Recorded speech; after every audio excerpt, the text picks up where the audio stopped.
Good morning mga idol. Karon akong i-share ang pag-style sa akong red baliti nga bonsai. So nga nang kinahanglan man nato i-wire ang usa ka bonsai aron ato siyang ma-porma, ma-reshape unsa nato nga atong gusto nga style.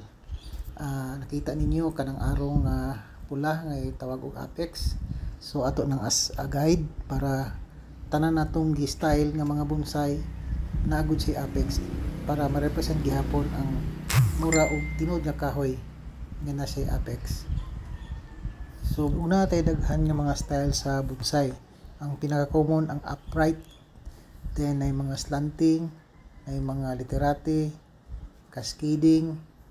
So kinahanglan nato na pag-wire sa mga sanga sa bonsai kay depende man sa kadak-on sa mga sanga pod kay na may dagko na mga may pa. So we're using different sizes of copper or aluminum wire nga may gigamit para pag-bend sa mga sanga. So kung dako-dako siya nga sanga, dako-dako pod nga wire ang imong gamiton. Then kung gamay pod nga sanga nga igo madaog niya pagbawog sa atong mga pag-bend sa atong mga sanga sa atong bonsai. Pagkahuman og wire sa mga sanga nga gikinahanglan nga ma-bend nato, reshape sa atong gusto nga design o porma sa atong bonsai. So ibalik nato siya sa iyang pwesto nga ma-display siya magpag-ayo aron ma-appreciate nato ang iyang porma, then makita po nato unsa pa yung mga kakulangan, unsa pa atong angay buhaton aron sa tanaw nato ma-perfect gyud siya as bonsai.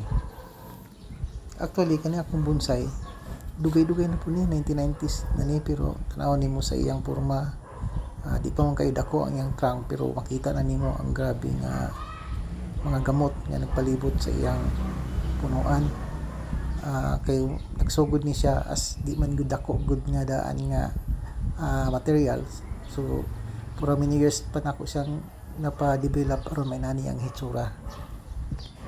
So next update aning bonsai nga atong i-feature karon ang pagripat na.